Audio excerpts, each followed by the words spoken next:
Hey there, Cosmic Warriors, and welcome back to another video. And if you are new here, my name is Hannah. I am a Western Practical Astrologer. Okay, so in today's video, we are going to be exploring the square aspect in astrology.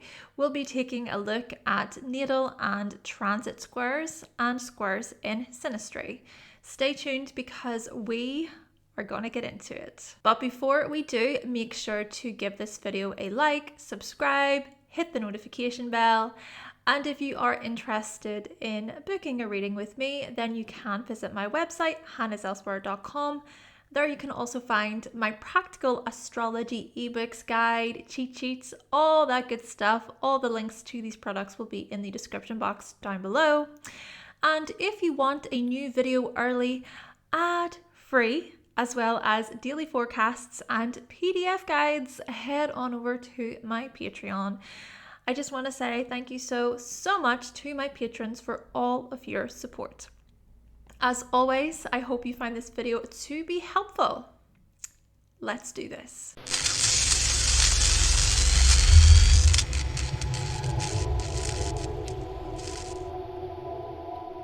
First things first, make sure you watch the aspects in astrology video for more information about aspects. But just as a recap, the square is a 90-degree aspect pointing towards tension and conflict between two or more planets. Now, we explored in the conjunction video that the conjunction is dynamic, it's powerful. Conjunctions occur when two or more planets are connected, when they are linked. The energies merge, they are combined. Which, to remind you, the conjunction is 0 degrees. I'll just even show you some images of the aspects so you can see. Thank you to one of my viewers for suggesting this, of course. But just focusing on the square, I hope you can see this 90-degree angle I am referring to. Now, in geometry, 90 degrees corresponds to a quarter turn. So imagine it as if you're driving a car and you turn the steering wheel to the left by 90 degrees or to the right by 90 degrees. And if you look at a square, there are 4 90-degree points within a square. Same thing with rectangles. Consider also the phases of the moon. The moon goes through a first quarter phase and a third quarter phase corresponding with this 90-degree angle. The sun also plays a role. So this year, as the sun has been in Pisces, for example, a third quarter moon in Sagittarius has occurred, and then the first quarter moon in Gemini will occur. Sagittarius and Gemini make squares to Pisces in the zodiac. A great way to remember this is by looking at the 3 types of modalities in astrology. These are cardinal, fixed, and mutable. Cardinal signs start things. They are leaders. They point toward the beginning of the seasons. So in the northern hemisphere, Aries marks the spring equinox, the beginning of spring. Cancer marks the summer solstice, the beginning of summer. Libra marks the autumn equinox, the beginning of autumn. And Capricorn marks the winter solstice, the beginning of winter. And if you live in the southern hemisphere, well, Libra would then start spring, Capricorn would start summer, Aries would start autumn, and Cancer would start winter. Then when we move on to the fixed signs hold things in place. There's a steadiness to fixed signs. They also complete things, they focus, they strengthen, they drive things home to completion. Fixed signs align with the middle of the seasons. You even think about the height of each season, the intensity of each season. So Taurus would go with spring, Leo with summer, Scorpio with autumn, and Aquarius with winter. But in the southern hemisphere, Scorpio aligns with spring, Aquarius aligns with summer, Taurus aligns with autumn, and Leo aligns with winter. Lastly, we have the mutable signs. Mutable signs change the energy. They adjust, they adapt. There is a flexibility to the mutable signs. They are signs of transition. So as we transition from one season to the next, Gemini transitions from spring to summer. Virgo then looks at those transitions from summer to autumn. My favorite, by the way. Then Sagittarius looks at the transitions from autumn to winter. And finally, Pisces looks at those transitions from winter to spring. Another personal favorite of mine, and we're in the heart of this right now as of March 2024. I love the change of seasons from summer to autumn and winter to spring. Naturally, in the southern hemisphere, Sagittarius then looks at the transition from spring to summer. Pisces looks at summer to autumn. Gemini is from autumn to winter. And then Virgo would be from winter to spring. Just to clarify, the cardinal signs are Aries, Cancer, Libra, Capricorn. The fixed signs are Taurus, Leo, Scorpio, and Aquarius. And the mutable signs are Gemini, Virgo, Sagittarius, and Pisces. And so when it comes to exploring the square, right, this square aspect in the chart, keep in mind these modalities because the planets will show which mode you're working with. A square occurs when two or more planets create a 90-degree angle to either the left or right of your placements on the wheel. Using whole sign, just to make this easier, each sign and house is 30 degrees. So you're essentially counting 3 signs over on either side. Naturally, however, it could play out where the modality is different. It just depends on degrees. So let's say, for example, Mars in Virgo creates a square with Venus in Gemini in your chart. Well, this square would be within the mutable modality, indicating something about the way you approach relationships. There is greater flexibility. But in contrast, let's say Mars is in Leo and creates a square with Venus in Taurus in your chart. This would be much more holding and steadier. However, the square in general possesses a holding quality. Look at the very shape of a square, okay? There is something secure about it. There is something clear-cut and upright. As if you know where you stand with it. But here's the thing. The square aspect has a Mars-like quality to it, showing up as discord, confrontation, tension, conflict, challenge. Therefore, the energy flow between the planets involved is rather tense. Think of a stream of water, for example. The water is not going to flow as smoothly if there is a massive edge in its way.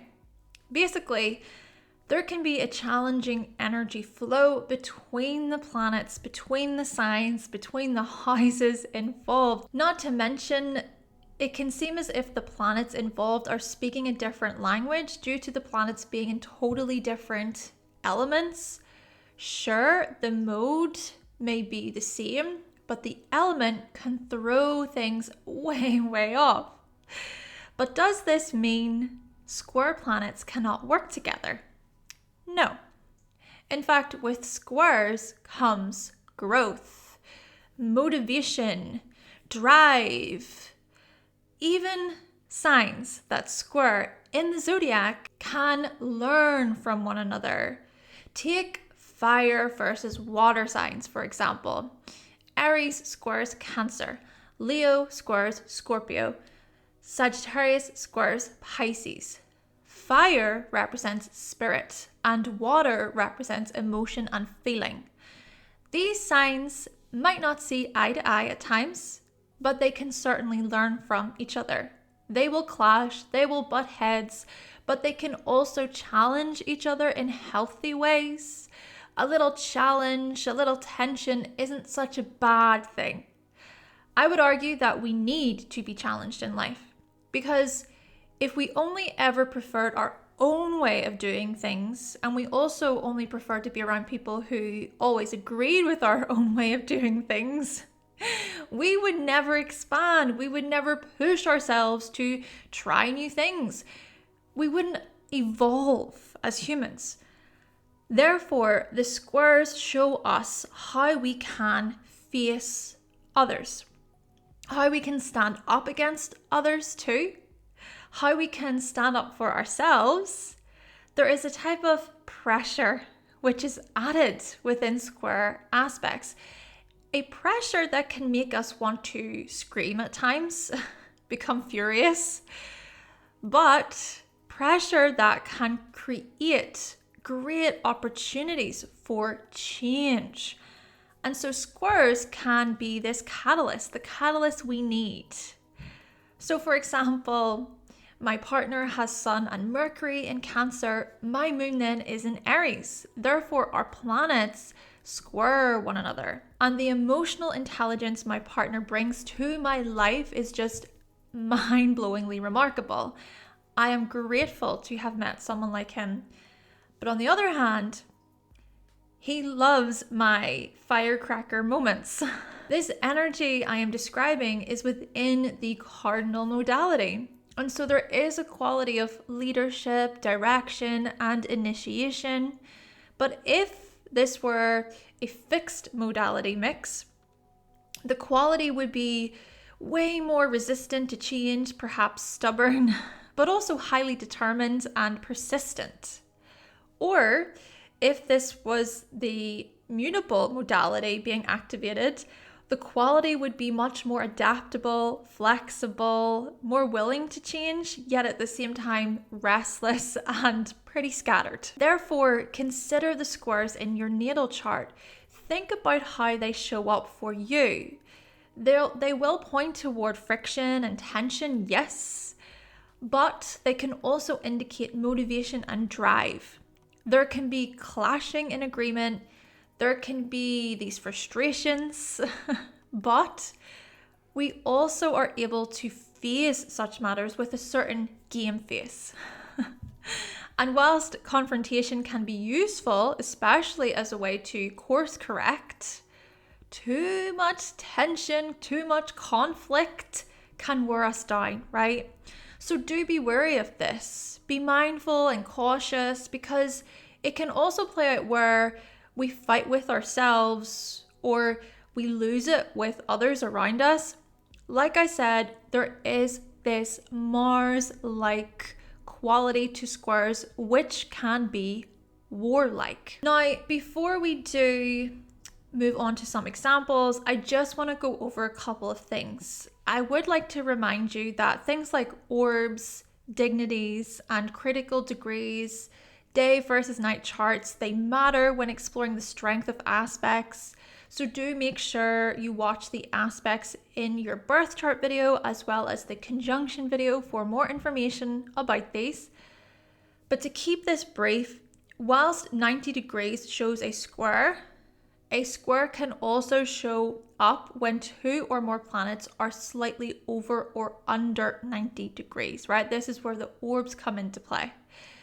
So yeah, make sure that you look at the degrees. I also have a video about degrees in your birth chart. And then the last thing here is that it is also possible to have squares that are within the same element. So I will give you an example of this. You could have Saturn in Aquarius at a very, very late degree, but that Saturn in Aquarius could be creating a square aspect with the moon in Gemini at an early degree, right? So there would still be this conflict and this tension. So it would be about exploring that square. But again, keep in mind that a square like this is still taking place within the same element. But then you see the modality is going to be different, right? So you can also recognize that there can be tension and possible conflict and pressure when it comes to how these modalities are very different. So in the case of Aquarius, Aquarius is a fixed sign. In the case of Gemini, Gemini is a mutable sign. But again, when it comes to squares, it's also about how you address that conflict, how you can challenge each other and grow. And just one more quick thing, remember houses. So houses are going to show you the areas of life. So do remember that there can be this tension and this challenge that is created between particular areas of your life when you look at squares. As you can see, there is a lot to this, but I hope that I'm able to give you some useful information when it comes to the square aspect. All right, so let's look at the square in the natal chart. First things first, we gotta consider which planets are involved in the square. Is it Mercury square Saturn in your chart? Maybe it's Venus square Jupiter. Perhaps it's Moon square Uranus, like me. The planets involved matter because they show the energies we're dealing with. In the case of Mercury and Saturn, this is about the tensions and growth of your mind and discipline. In the case of Venus and Jupiter, the challenge is more about your wealth and fortunes. In the case of Moon and Uranus, this focuses more on your emotional needs and security and how you rebel against authority. Naturally, there are so many combinations, too many to discuss in this video, but I will act out an example so you can see a square in action. And also, squares can occur between two or more planets. So in my chart, for example, Moon is in Aries, creating squares to 4 planets in Capricorn because I have this Capricorn stellium. But in basic terms, a square in your natal chart is more about that square, how that square displays your personality and your life experiences. You will see the square play out throughout your life. It's sort of like the natal placements you have are a part of you. They say something about your experiences, your story. They're a part of how you come across and how you interact with the world. The square, however, in your chart can feel like a battle, like friction between two parts of yourself. There can be this inner turmoil. This could be between how you assert yourself, Mars, versus how you attract things to yourself, Venus. We can become frustrated, tense, annoyed, angered as well, especially if or when others really trigger these parts of us. I mean, you could have Moon in Scorpio, square Venus in Leo, and when someone with Leo placements comes into your life, you're triggered like crazy. You might get annoyed by how they express themselves, for instance, perhaps without realizing that you too can express yourself in powerful ways. It's just that there is this inner conflict within you that needs to feel like you trust others first. On the other hand, this same person can help you grow. They can help strengthen your ego, so to speak. The pressure added by the other person can be useful. Still, this is also a matter of self-discovery. So let's say, for example, you have Mercury in Pisces creating a square with Moon in Gemini. There can be a challenge here when it comes to concentration, when it comes to focus, but maybe you can also make this work for you instead of against you. You could find what works for you, which timeline or schedule you prefer, which aligns with your needs. Or let's say you have Mars in Cancer square Jupiter in Libra. There can be a challenge and tension when it comes to asserting yourself, such as people pleasing or worrying about hurting other people's feelings because you don't like it when your feelings are hurt. So you can place yourself into other people's shoes, but maybe you can also make this work for you by finding a middle ground, by recognizing that you can assert your own needs whilst also being mindful of other people's. So instead of manipulating the situation, you can clearly state how you feel and what you want. You can do so by also relating. Hi, so I have Moon square Uranus in my charts, and the way I experience this energy is that I need to feel like I have freedom.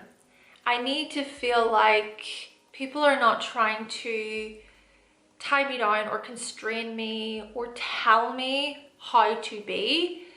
I need to feel that I can make my own choices. Now, this is also something that I learned from a pretty young age because in a way I had to fend for myself. I had to protect myself. And so trying to let other people in can be challenging for me. Trying to listen to a different way can be challenging for me. But I am coming to learn that it is also important for me to recognize that I need to feel safe and I need to feel secure, and that security can come from recognizing when my emotions are just so erratic or when I'm unpredictable. I can be quite moody in this way, and my mood swings can just come in a flash. Before I know it, I've gotten all chaotic, and so I'm trying to learn how to find a nice balance, I suppose, how to manage my unpredictable emotions whilst at the same time allowing for some new, fresh, innovative insight that inspires me. Okay, so if 2 or more planets are square by transit, this means that everybody in the world will see this appear somewhere in their chart. And when a square occurs at the same degree, so for example, Mars is in Leo at 22 degrees, and then Uranus is in Taurus at 22 degrees, right? So they would be at the same degree. Yes, this then would be quite a strong square. And this same degree, part of it, can also point toward a shift in the cycle between the planets involved. This shift can be challenging, it can be frustrating, but it can also be strengthening and determined. Take, for instance, the Mars-Uranus square in Aquarius, right? So Mars is in Aquarius, Uranus is in Taurus. We have been experiencing this March 2024.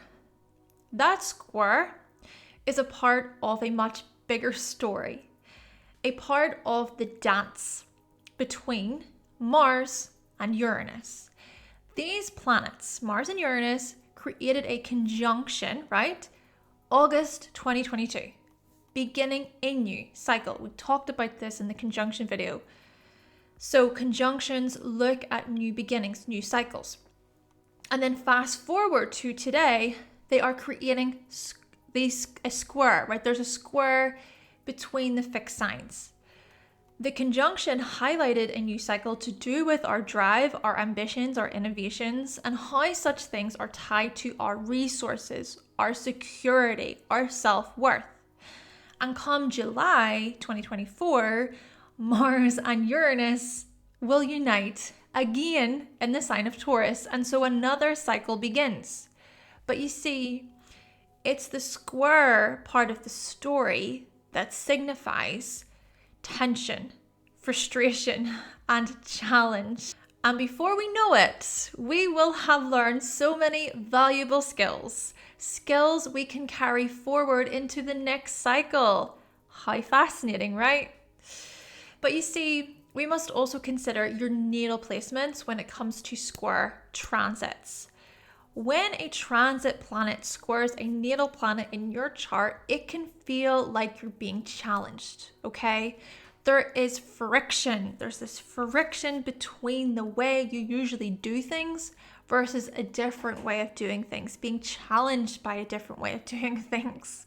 So let's say you're someone with Gemini planets, especially personal planets in Gemini around 5 to 15 degrees. Well, Saturn is in Pisces and has been creating a square aspect to your Gemini placements, inviting you to adapt and to change when it comes to any intellectual achievements. And because this is Pisces, this is also rather spiritual. Your mind is being challenged by something much deeper and emotional. You are growing when it comes to how you think. Similarly, you can have personal planets around 5 to 15 degrees in Sagittarius, right? Saturn then is also challenging these planets, these placements, inviting some adaptability when it comes to any creative or adventurous achievements. Your freedom is being challenged by emotional consistency. You are growing when it comes to your spirit. Now, at the same time, this is also about how we face the challenges presented through squares. Because we could very well just throw our hands up and just say, I'm done, we give up, we could become angered. Yes, our anger as well can be justified at times, right? It's okay to experience anger, helping us also to see what we can change, what we can do differently. Anger can help us in this way. But just be cautious of the competitive side of the Mars, this Mars-like quality to squares, or being overly confrontational. Now, this goes without saying, the other aspects do come into play, but we are focusing on the square in this video. Like anything in astrology, we must consider the bigger picture, the greater whole. Hi, so I have Venus in Sagittarius in my chart, and currently transit Neptune is creating a square to Venus. So my experience of this so far is that when it comes to my creativity, when it comes to what I enjoy, so the pleasure that I seek, I can be adventurous, I can be pretty larger than life, I love to feel inspired, I love to have a vision. I would say I'm a visionary, like I have these qualities about me. But you see, with Neptune creating this square right now to Venus in my chart, it feels as if there is a mist, a fog over my visions, and I can't quite see them as vividly, as clearly as I used to. And so I'm trying to work with this energy of going within, finding meaning from within. I'm trying to flow a lot better. I'm trying to recognize the possibilities. I'm trying to even pay closer attention to my dreams. The process has been quite murky, and also I would say I have gotten these huge hits of inspiration and this quality of just wanting to follow my dreams, but there's still a part of it where I'm just not quite sure, and things are not quite clear.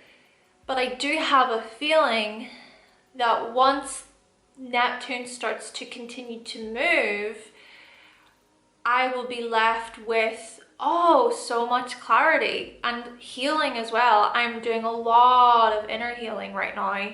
I'm getting right with myself. I'm getting right with my connections with God.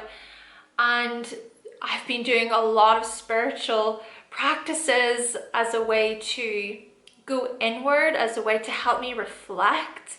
Have I been disappointed? Have I been disillusioned when it comes to certain creative projects and when it comes to relationships and my finances and so on? Yes, this energy has not been easy, but I feel as if what I'm also learning is that this is all a part of the journey. My Sagittarius energy says, be open to the wisdom, be open to the knowledge and these experiences. Lastly, let's explore squares in Synastry. What I mean by this is when a planet you have is around the same degree as someone else with that planet, but in a different modality on your left or right. So let's say Moon is in Capricorn in your chart and your friend has Sun in Libra in their chart. Your Moon is around 4 degrees and then their Sun is around 2 degrees. Your Sun and Moon would then create this square to one another. This tells us something about potential conflict, potential tension between you, where you don't relate so much, possible disagreements. But this is not a bad thing because this can also point toward how you challenge each other. Perhaps the Moon in Capricorn person can challenge the part of the Sun in Libra person that isn't so forthright. And then the Sun in Libra person can challenge the part of the Moon in Capricorn that bottles things up and doesn't want to reach out for help. So whilst above the surface, it might feel like you don't relate or like you can't connect well, when you really get down to it, you can add some pressure onto the relationship and you can motivate each other to grow.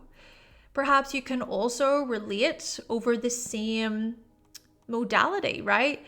By recognizing, hey, we both can be similar in these ways, but different in these ways. So in the case of Cardinal Signs, this could be about leadership.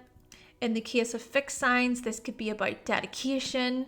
And in the case of mutable signs, this can be about changeability. And then the differences come in by seeing how the elements can complement one another, how they can join forces in dynamic ways, in powerful ways. So for example, this could be the synastry between Virgo placements and Gemini placements.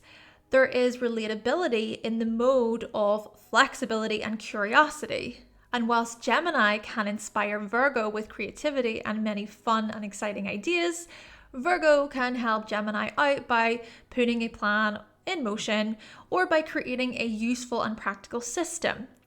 Sure, there can be clashes in agreement, but like I said, challenge can help us learn and grow. I would even argue that squares in synastry can be just as enjoyable as conjunctions. As I said in the conjunction video, conjunctions in synastry can be too samey. But squares, on the other hand, there is enough difference. There is enough edge to make things quite fun. There can be this hot chemistry, if you will.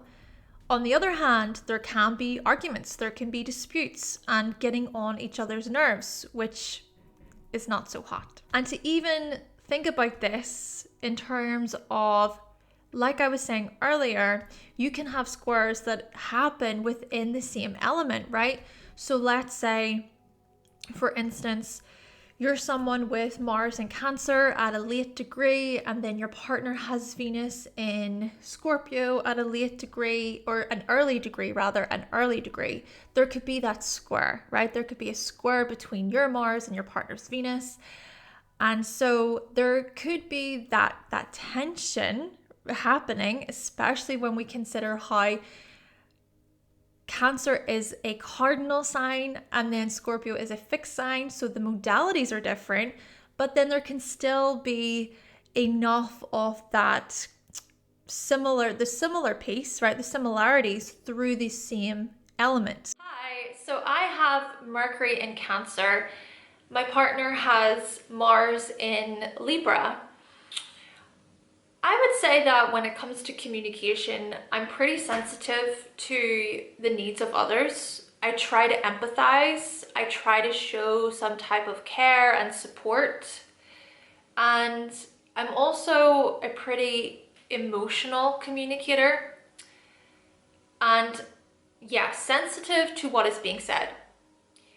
So when it comes to being with my Mars and Libra partner, what I enjoy about our relationship is that there's respect in that we're both thoughtful, we're both mindful of each other, and we both want to work together. We have a lot of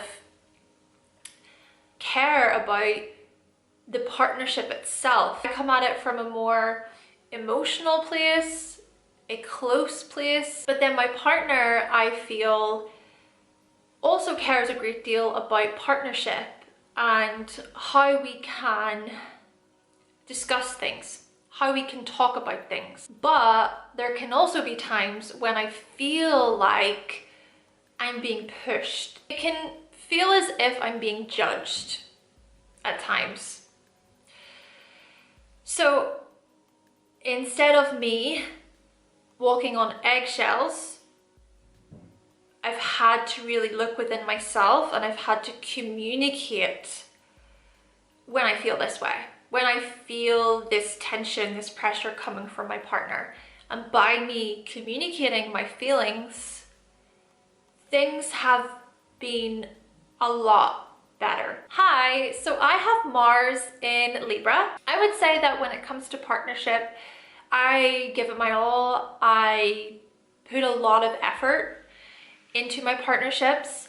So thinking about the relationship that I have with my Mercury in Cancer partner, I would say that I appreciate how we both are quite intentional about how we are impacting each other within the relationship. What's important to me is teamwork. What's important to me is that we are a partnership, essentially. We're a partnership. It's the two of us. We're also married.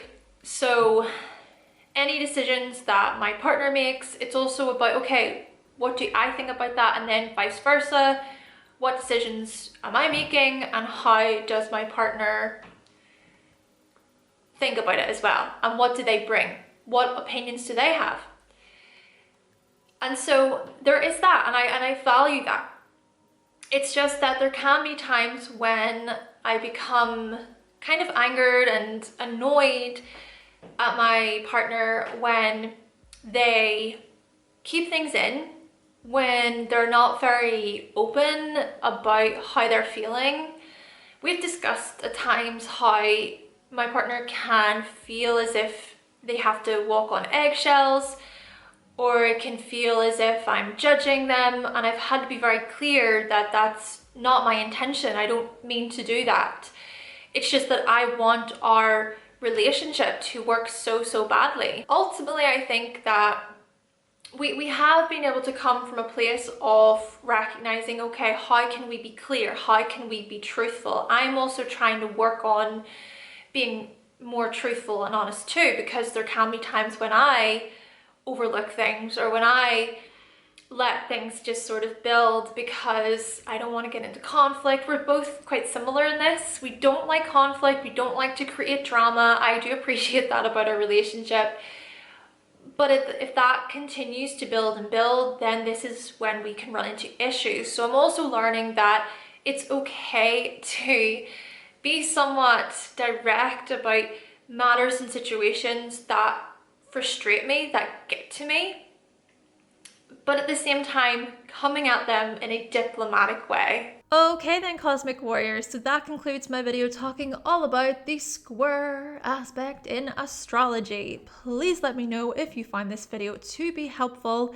Did you learn something new? I would really appreciate your feedback, and like you, I am always learning. Again, thank you so much to my patrons over Patreon for all of your support, and as always, let me know your thoughts and your opinions on today's video in the comment section. But with all of that being said, thank you so much for watching, thank you for subscribing, and of course if you would like to see more videos from myself and you have not yet subscribed, then make sure that you click that subscribe button and also give this video a like if you did like it today, and I will be back with another video very soon.